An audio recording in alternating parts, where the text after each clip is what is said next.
Imaginez un instant, l'année 1966, pendant que les Beatles faisaient vibrer le monde avec leur chanson Revolver, pendant que la France se remettait à peine des secousses de mai, quelque chose de bien plus ancien, de bien plus profond se jouait dans l'ombre. Une prophétie vieille de 4000 ans, inscrite dans les étoiles par l'astrologie chinoise, et était sur le point de se manifester.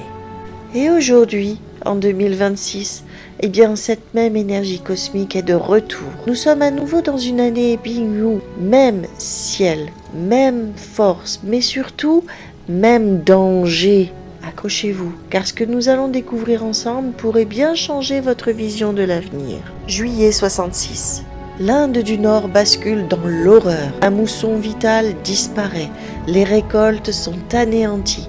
70 000 vies perdues entre 66 et 67. Une tragédie humaine, amplifiée bien sûr par les tensions géopolitiques de l'époque. C'est pas une légende urbaine, c'est une cicatrice de l'histoire. Mais le cheval de feu ne s'arrête pas là. Mars 1966, le Midwest américain est frappé par un blizzard d'une violence inouïe.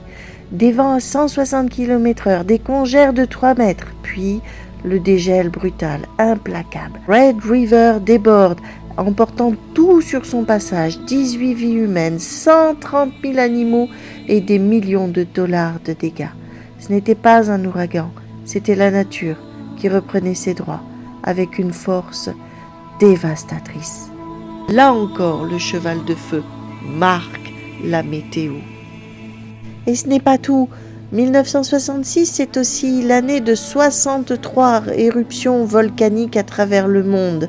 Des géants comme le Kelud en Indonésie, l'Awu, le Redoub en Alaska, le Taal aux Philippines, le Fuego au Guatemala.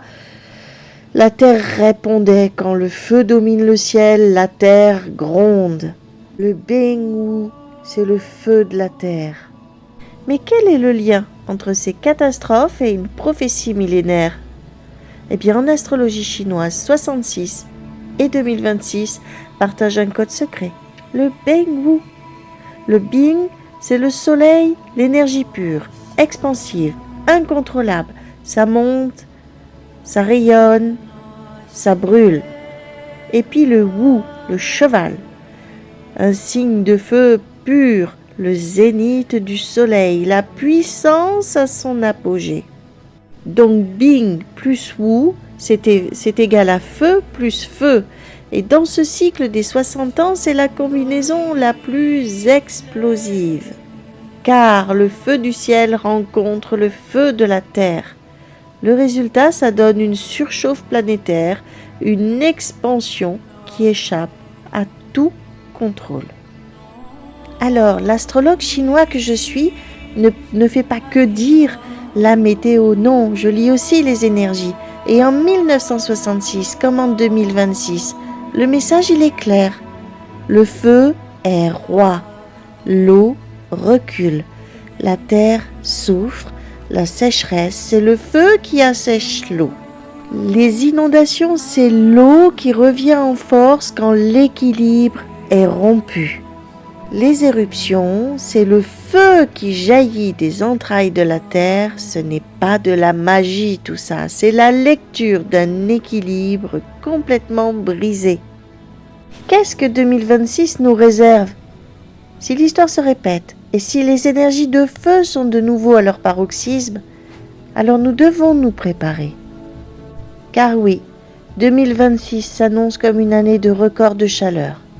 Des vagues de chaleur intenses, des températures mondiales en hausse. Une résonance troublante avec les conditions de l'année 1966, elle aussi, année du cheval de feu. Le feu est de retour en 2026 et il est encore plus ardent que jamais. Ici, sur cette image, je vous montre, ça révèle les zones les plus vulnérables pour 2026. Sur les sécheresses prolongées, les inondations qui vont être soudaines, des activités volcaniques qui vont être accrues.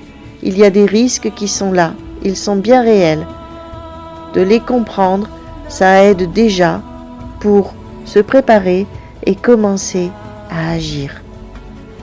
Comment se préparer ? Chacun à notre échelle.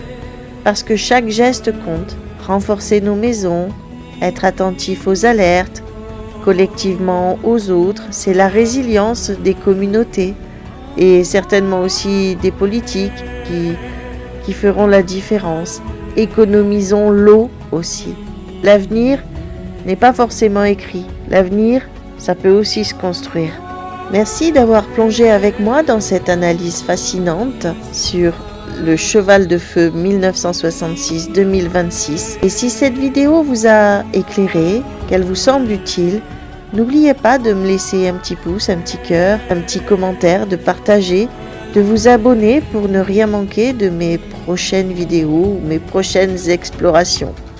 Retrouvez-moi sur tous mes réseaux sociaux pour continuer la discussion. Et puis si vous souhaitez une consultation en privé avec moi, je suis joignable sur Wengo, sur Astro Center. Vous pouvez même déposer un rendez-vous si je ne suis pas en ligne. Tchuss tchuss, merci de m'avoir suivi tout jusque-là.